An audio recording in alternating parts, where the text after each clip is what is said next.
Maxi Nzengeli, mechi ya mwisho tunacheza na Pamba ulikuwa mchezaji bora wa mchezo.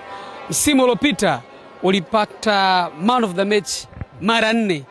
Hii inakupa picha gani Maxi? Kwanza nashukuru Mungu kwa sababu nimeweza kupata hiyo tuzo leo.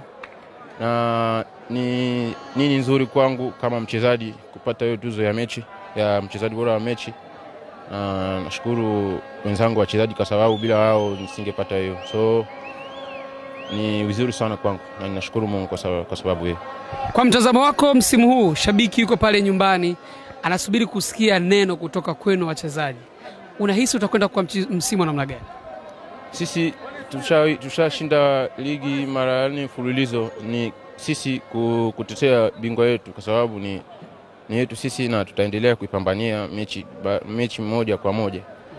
So wananchi waendelea kusupport timu yao kwa sababu timu ndio muhimu kuliko hata mimi au kuliko mchezaji mwingine au kuliko coach au kuliko president au kuliko mtu mmoja.